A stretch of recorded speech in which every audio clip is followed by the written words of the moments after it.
আসসালামু আলাইকুম এভরিওয়ান, সবাই কেমন আছেন? আলহামদুলিল্লাহ আমি ভালো আছি। Welcome to my daily blog. আপনাদের মাঝে আরেকটি ব্লগ নিয়ে হাজির হয়ে গেলাম। আজকে কি রান্না করলাম সেটাই আপনাদের সাথে শেয়ার করব। আজকে রান্না করেছি আলু ভাজি ও চিংড়ি মাছ পেঁয়াজ দিয়ে ভুনা। আলু ভাজি খেতে কারা কারা পছন্দ করেন কমেন্টে অবশ্যই জানাবেন। তো চলুন বন্ধুরা আপনাদের সাথে রেসিপিগুলো শেয়ার করি। প্রথমেই আমি আলু ভাজি বসিয়ে দিচ্ছি। এখানে আমি কড়াইতে তেল গরম করে নিলাম, একটু বেশি করেই তেল দিয়েছি। তারপর পেঁয়াজ কুচি আর কাঁচামরিচ ফার্লি করে দিয়েছি। এখন পেঁয়াজটা হালকা লাল করে নিব। একটা শুকনো মরিচ দিয়েছি, সাথে একটু হলুদের গুঁড়া দিয়েছি আর স্বাদ মতো লবণও অ্যাড করব। পেঁয়াজটা হালকা ভেজে তারপর এখানে কুচি করে ধুয়ে রাখা আলুগুলো অ্যাড করে দিলাম। এখন আমি পুরো ভাজিটা এই তেলের মধ্যেই নেড়েচেড়ে করব যতক্ষণ না আলু সেদ্ধ হয়ে আসে। এই তো লবণ অ্যাড করে দিলাম স্বাদ মতো। এরপর সমস্ত উপকরণগুলো ভালো করে মিশিয়ে নিলাম। এরপর পুরো ভাজিটা আমি আস্তে আস্তে করে চুলা কমিয়ে রেখে ভাজিটা করব আলু সেদ্ধ হওয়া আগ পর্যন্ত। এরকম করে তেলের মধ্যে করব, কোনো পানি কিন্তু অ্যাড করব না। আমার ভাজিটা হয়ে গেছে বন্ধুরা। আলু ভাজি এভাবে করে রান্না করলে বেশি সময় লাগে না। এরপর আমি কড়াই আরেকটা বসিয়ে দিলাম মাছ ভুনার জন্য।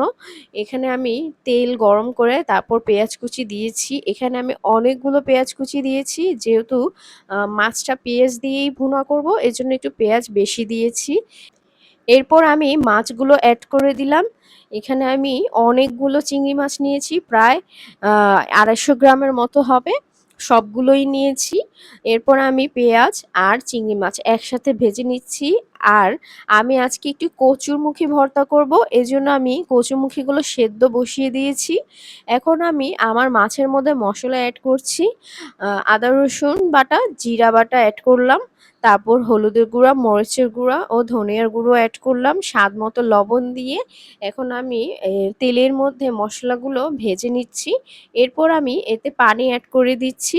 মশলাগুলো পুড়ে যাচ্ছিল নিচ দিয়ে, তাই এখন আমি মসলা, মাছ আর পেঁয়াজ সবগুলোই একটু কষিয়ে নিব। কষিয়ে নেওয়ার পর আমি এতে আরেকটু পানি অ্যাড করব মাছটা সেদ্ধ হওয়ার জন্য। যদিও চিংড়ি মাছ সেদ্ধ হতে কিন্তু আহামরি সময় লাগে না। এখানে আমার কচুটা বলক এসে পড়েছে। এই তো আমার মাছটা প্রায় কষানো শেষ। তরকারি যদি ভালোভাবে কষানো না হয় খেতে কিন্তু একটুও ভালো লাগে না। তো ভালো করে কষানোটা প্রয়োজন। তো আমি মাছে কিন্তু পানি অ্যাড করে দিয়েছিলাম বন্ধুরা। এরপর হচ্ছে মাছটা কিছুক্ষণ জাল করে নিয়ে একদম পানি শুকিয়ে আসা পর্যন্ত অপেক্ষা করব। এরপর পানি যখন শুকিয়ে আসবে তখন আমি চিংড়ি মাছটা নামিয়ে ফেলবো। ততক্ষণে আমি কচুমুখিটা সেদ্ধ হওয়ার অপেক্ষা করছিলাম। আর আমি কিন্তু ভাতও বসিয়ে দিয়েছি এর মধ্যে। আমার ভাতটাও হয়ে এসেছে। এই তো আমার চিংড়ি মাছ কিন্তু হয়ে এসেছে বন্ধুরা।